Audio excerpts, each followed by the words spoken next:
Hey, this is Robin Giese, KEA President, and the point of this video update is to explain the gist of our formula in our contract. And it's this formula that has been the cause of the arbitration that we are currently going through with our district, so it's really important for all of our members to have a basic understanding of the formula. Okay, so here it goes. Well, actually, before we get into the details of the formula, what I do want to explain is how many other unions negotiate in terms of getting a raise. So here's the deal. The majority of unions out there, what they do is that they will set up the table with their district administration, and one or both sides will offer a proposal to each other.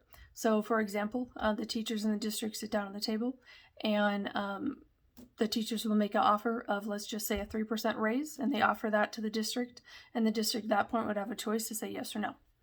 And oftentimes, what districts will often end up saying is no. They just politely say, no, we don't really have that in our budget this year, sorry. And it's at that point where unions have to make really tough decisions, and they have to decide based on the reality of the district budget, whether that money's there or not, but also how far are they willing to fight for it.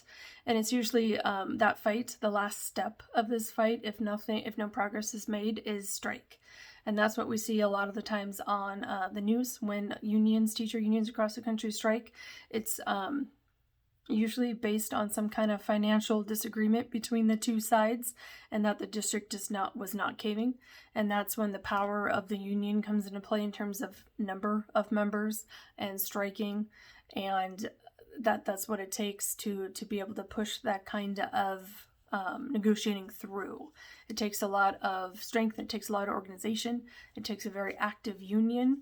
It also takes a lot of union leadership delving into the school budget, the district budget, and deciding or looking through things and criticizing how the district spends their money. Because think of it this way: if the district makes bad financial choices, that impacts how much money is left over for the teachers.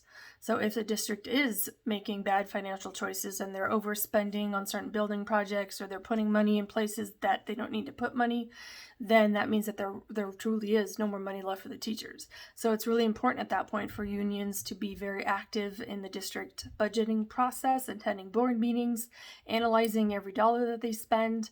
And this often results in a very contentious relationship between at least union leadership and the district, because it's almost more of like a watchdog, in that the union is keeping their eyes like a hawk on that district budget, because otherwise we don't get any part of it.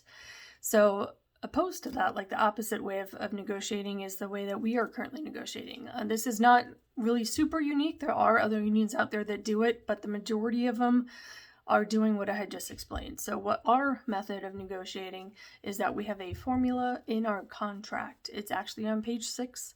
So for those of you formula geeks, you can look it up, but here's the gist of it. So what it means is that we take the total compensation package of last year of all of our members, and compensation is, yes, of course, our salary, but also other things added in there, like our benefits, the money our district pays towards that.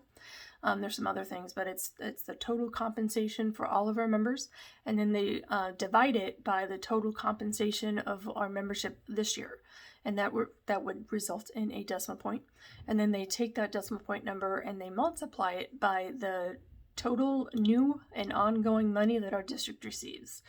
So based on different state budgetary changes and whatnot, our district will receive an amount of money every year. And sometimes they receive new money. And so when they get new money, then KEA, due to the formula in our contract, is entitled to a proportionate share of it, a portion of it. And this formula, it cuts out a lot of the negotiating, it cuts out a lot of the disagreement. In all honesty, our union leadership is less concerned with how the district spends their money. We don't have to criticize and analyze so much, because it's all based on the formula. There's no questions. Like, they get new money, we run the formula, we get a percentage of it. This has worked rather well for our union. That is why, if you don't know, KEA, our union, is our teachers, our educators are paid the most out of the entire county. And I mean, there's good and bad things about this formula, don't get me wrong. The formula is great. and we love it and would love to keep it. But the bad things about it, though, in all honesty, is that it means that our union, our membership, has not had to organize in quite a few years. If you are a more experienced union member in our chapter, or if you just talk to someone who is, in recent history, like before our formula, there were times when our chapter was out there picketing before and after school because we didn't get a raise for like 10 plus years. It was really intense. So it was this formula that has allowed our members to have a peaceful, friendly relationship with our district for the recent history. And I actually would love to keep it that way because I have a lot of respect for the people in our district. I don't like to have contentious relationships. I don't think you do either.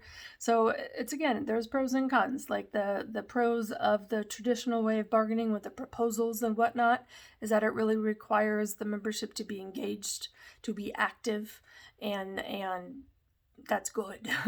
But the bad thing is that it really does take that kind of organizing to be able to get a raise. The good thing about the formula is that it cuts out that contentious relationship. We do get raises based on whether or not the district has money. If they don't have money, we don't get a raise. It's just that simple. But it does mean that our membership has had a good number of years where they're not realizing the ease that we are getting our money, and it means that we have not had to organize in quite a few number of years, and we have built this positive relationship with our district. So good and bad, pros and cons, but that's the gist of the formula. We are planning to have a Zoom meeting later on this week, Thursday, at I think the time is not 100% set. It's probably going to be about 4 o'clock p.m., but I'll send out an email. So if you have any further questions on this formula, what I said just didn't quite make any headway, and you would like to ask questions or just learn more about it, then please keep your eyes on your personal email, because I'll be sending out a Zoom invite to everyone so that we can talk about our formula and our arbitration, what's happening with that. So hopefully that helped. Thank you.